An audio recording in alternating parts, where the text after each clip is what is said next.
Chronique politique de ce grand journal avec une nouvelle voix désormais le lundi après-midi. Nous sommes très heureux de l'accueillir sur Radio J. Bonjour et bienvenue Laurence Saillé. Bonjour, merci. Et merci d'être avec nous. Vous chroniquez désormais la vie politique après en avoir été l'une des actrices importantes comme porte-parole des Républicains. Laurence, vous vous intéressez cette semaine à la France insoumise, de l'outrance et du mensonge à l'anti-républicanisme. C'est le titre de votre chronique. Tout à fait, car vous savez, le temps de la rentrée est aussi pour beaucoup le temps du renouveau, de la projection, du projet, un temps positif en quelque sorte. Les partis politiques ne devraient pas échapper à cette règle. Les Français ont des attentes fortes, car le pays est confronté à de nombreuses crises. Une action politique responsable de la majorité, mais aussi des oppositions, est d'autant plus attendue. Pourtant, certains semblent ne pas l'avoir compris. Les universités d'été des Insoumis, qui se sont clôturées hier avec le discours de Jean-Luc Mélenchon, étaient une véritable opportunité pour rompre avec une conduite, un fonctionnement plus que contestable, parfois même détestable, qui ne sert personne et pas eux-mêmes d'ailleurs. Vous me retrouverez peut-être un peu optimiste de penser que les choses concernant la France insoumise peuvent changer, mais je ne peux me départir de l'idée que lorsque l'on est élu, que nos concitoyens vous ont accordé leur confiance, l'intérêt du pays doit primer sur de cyniques calculs politiques. Jean-Luc Mélenchon, qui manage d'une main de maître et de fer, pourrions-nous dire, son joujou politique, son parti, n'a semble-t-il pas pu acquérir ce principe fondamental de servir la France avant ses intérêts. Le temps qui passe semblant même le conforter dans son déni de démocratie et son anti-républicanisme. Depuis 2017 notamment, se sont succédés les mensonges, les outrances, les appels à la haine et même parfois une véritable haine. Quelques exemples, Laurence ? Haine des flics. Oui. Haine de ce qu'il qualifie de système dont il a lui-même bien profité. Haine contre le président de la République, dont il a régulièrement remis en cause de manière plus ou moins feutrée la légitimité, pourtant acquise par les urnes. À l'évocation de ce comportement, les exemples fleurissent, qu'il s'agisse de lui-même ou de ses fidèles qui, le petit doigt sur la couture du pantalon, agissent avec la volonté de plaire à celui qui les a faits.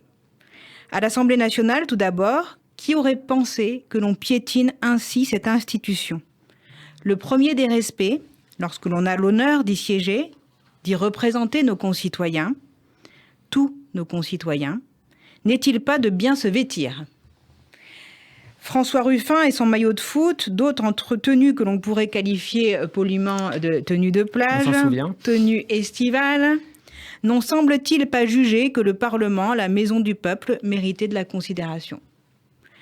Certains diront que cette doléance est abusive, motivée par des idées dites conservatrices ou même démagogiques. Il ne s'agit pas d'exercer une politique du vêtement ou d'imposer le port de la cravate, uniquement le port de la cravate, mais il s'agit de confirmer ce qui devrait être une évidence, la nécessité de porter une tenue correcte. Tout le monde sait bien ce que ça veut dire, une tenue correcte. Cette exigence, nous l'avons avec nos enfants, lorsqu'ils se présentent devant leurs professeurs, dans de nombreuses autres professions également, et les élus se devraient d'en être les modèles incontestables. Au-delà de la tenue, les comportements des représentants de la France insoumise n'ont de cesse de dévaloriser l'institution. Leurs outrances réitérées, censées créer le buzz, ne se font qu'engendrer le chaos. Ces comportements, ils les assument. Invectiver la majorité pour être l'adversaire le plus brillant, c'est eux qui le disent. De manière générale, dedans ou en dehors de l'Assemblée, l'indécence est également de mise. Le mensonge se trouve être une des munitions de la guerre qu'ils disent mener contre la majorité, contre les inégalités, mais en fait, qui n'est qu'une guerre contre la démocratie. J'insiste, Laurence, une guerre contre la démocratie, vraiment ? Tout d'abord, le déni de la voix du peuple, le déni des urnes, dont ils font preuve. Durant le précédent quinquennat déjà, ils n'ont eu de cesse d'alimenter un discours dangereux remettant en cause l'élection présidentielle. Il fallait renverser le pouvoir dans la rue, tels des factieux. Rappelez-vous, lorsqu'ils ont brandi, lors d'un rassemblement organisé par le candidat Mélenchon à la présidentielle le 20 mars, une effigie d'Emmanuel Macron avec une caricature, dont ils ont certes nié l'intention antisémite. N'était-ce pas un acte qui doit nous mener aujourd'hui à nous interroger sur leur dangerosité ? Le scrutin présidentiel de 2022 n'a, semble-t-il, toujours pas mené Jean-Luc Mélenchon à la raison. Enfin, ne l'a surtout pas sorti de ce déni de démocratie. Toujours animé par un esprit de vengeance, il n'a en effet rien trouvé de mieux que d'affirmer que les Français pouvaient l'élire Premier ministre. Vouloir rejouer le match de la présidentielle en prenant nos concitoyens pour des imbéciles n'a pas manqué de piment. Je ne sais pas ce que vous en avez pensé. C'est à peu près la même chose que vous. Le plus stupéfiant est que, sans vergogne, ces aficionados ont défilé sur tous les plateaux télé pour affirmer cette même possibilité qui en fait était impossible. Le mensonge encore, avec Mathilde Panot, qui dit par exemple que le gouvernement a été condamné 2 fois pour inaction climatique, alors que le jugement porte en fait sur 2015-2018. Le mensonge toujours, ou l'interprétation volontairement erronée pour les plus complaisants, lorsque la semaine dernière, ils ont cru bon d'extraire du propos du président de la République le terme d'abondance. Uniquement pour travestir sa pensée, bien sûr. Quel était leur but ? Alimenter la légende qu'ils ont eux-mêmes voulu créer d'un président des riches. Que nenni de la politique menée, notamment pour protéger les plus fragiles pendant la crise Covid. Puisqu'ils en ont décidé ainsi, Emmanuel Macron serait le président des riches. La fin de l'abondance de terre, de matière et celle de l'eau, ce qu'exprimait le président de la République, ne semblait plus trop inquiéter ceux qui se disent défenseurs de l'environnement.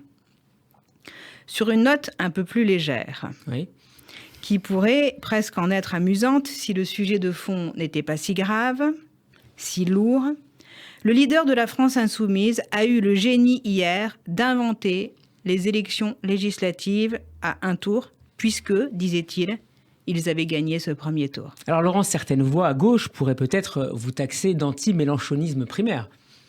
C'est vrai, on pourrait le penser. Mais ce n'est pas ça. Le débat politique est le poumon de notre démocratie. Il ne s'agit pas non plus de bâillonner telle ou telle opposition. Il s'agit de dénoncer un système, un fonctionnement, une méthode politique où l'outrance, les comportements factieux et le mensonge constituent un véritable terreau d'antirépublicanisme. Nous avions l'extrême droite, nous avons aujourd'hui l'extrême gauche. Tous deux œuvrent dans ce sens. Parce que certains peinent à les condamner, elle ne peut qu'alimenter une crainte fondée chez tous ceux qui sont attachés à notre démocratie.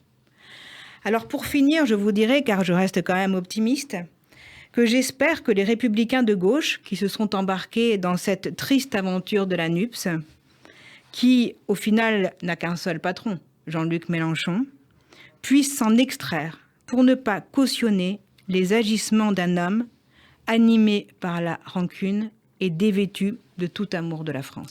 Merci beaucoup Laurence Saillé. On peut réécouter votre chronique hémicycle en podcast sur notre site radioj.fr. À lundi prochain. À lundi.